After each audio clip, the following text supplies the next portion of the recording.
Hello students, question number 25 from JEE Main 2021, 26 February shift 2. The question is, if the arithmetic mean and geometric mean of the pth and qth terms of the series this satisfy the equation this, then p plus q क्या आएगा ये बताना है हमें। सबसे पहले तो इस इक्वेशन को सॉल्व करके हम लोग अगर निकाल लें इसके रूट्स, तो ये 5 इंटू 4 इज़ 20 और 20 को बहुत आसानी से हम लोग लिख सकते हैं। बेसिकली यहाँ पर इसके दो रूट्स आ जाएंगे, x-1 एक तो डायरेक्टली दिख रहा है मुझे, और दूसरा जो रूट होगा वो होगा 4x एंड -5 होगा इक्वल टू 0। तो यहाँ से x इक्वल टू 1 एंड 5/4 दो रूट्स आ जाएंगे। अब उसने कहा है कि ये सीरीज़ है, इसका अगर TR निकाला जाए तो ये होगा a इंटू आर की पावर, ये बेसिकली ज्योमेट्रिक प्रोग्रेशन है, तो a इंटू आर की पावर n-1। तो r बेसिकली इसका है -1/2, तो -1/2 टू द पावर r-1 जो है इसका nth टर्म आएगा। उसने बोला pth term and qth term, तो बेसिकली जो TP होगा, तो TP इज इक्वल टू हो जाएगा -16 into -1/2 to the power p-1 and TQ हो जाएगा -16 इंटू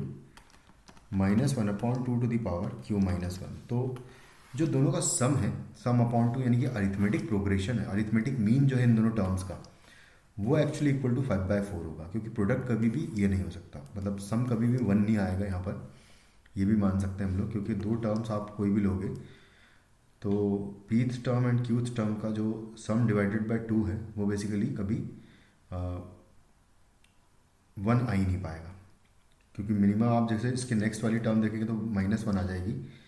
तो इन दोनों का सम भी देखिए तो 2-1/2 करेंगे तो 1/2 आएगा, या फिर इन दोनों का देखिए तो -1 आएगा, इसके अलावा कहीं नहीं आएगा। तो 1 कभी भी सम नहीं हो सकता, मतलब अरिथमेटिक मीन नहीं हो सकता pth और qth टर्म का। तो basically TP plus TQ upon 2 जो अरिथमेटिक मीन है वो 5/4 हो जाएगा जो हमें गिवन है। तो यहाँ से अगर इसको वैल्यूज़ इनकी पुट करें तो यहाँ से आ जाएगा -16 टाइम्स -16, तो दोनों से कॉमन आ जाएगा, और उसके बाद दोनों का पावर्स को देख लें तो यहाँ से आ जाएगा -1/2 to the power p-1 plus -1/2 to the power q-1 आएगा, and divided by 2 is equal to है 5/4।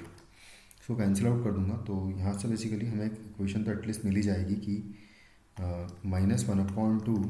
To the power p-1 plus -1/2 to the power q-1 का वैल्यू इक्वल टू आ जाएगा 5/8-32 यानी 5/32 हो जाएगा माइनस का, -5/32 कुछ इस तरीके से आ रहा है। उसके बाद फिर नेक्स्ट एक और इक्वेशन जो है, ज्योमेट्रिक मीन जो है इन दोनों टर्म्स का हमें 1 दिया हुआ है। इस तरीके से अगर देखें तो TP इंटू TQ का under root basically equal to 1 है, तो इनका स्क्वायर कर देंगे वो भी इक्वल टू 1 आएगा। तो यहाँ से इसको मल्टीप्लाई करूँगा तो -16 into -1/2 to the power p-1 and -16 into -1/2 to the power q-1 is equal to 1 है अगर, तो ये तो हो जाएगा आगे 256 एंड -1/2 की पावर अगर देखिए तो यहाँ पर p प्लस q -2 हो जाएगा, ये इज इक्वल टू 1 है। तो ध्यान से अगर देखा जाए तो 256 बेसिकली 2 की पावर 8 है, तो 2 की पावर 8 इंटू -1/2, और -1/2 को हम लोग, चलो ठीक है ऐसा करते हैं कि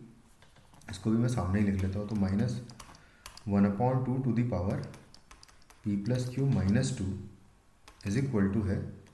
1/256 यानी कि 1/2 की पावर 8 है, या फिर -1/2 टू द पावर 8 लिख सकते हैं, कोई दिक्कत नहीं है, क्योंकि तो directly p plus q -2 is equal to हो जाएगा 8, और हमसे शायद p प्लस q का ही वैल्यू पूछा है, तो p प्लस q बेसिकली यहाँ से इक्वल टू आ जाएगा 10। तो हमें सिर्फ ज्योमेट्रिक मीन की ज़रूरत थी, अरिथमेटिक मीन की तो ज़रूरत भी नहीं पड़ी, तो फाइनली हमारा आंसर इस क्वेश्चन का हो जाएगा 10। Thank you.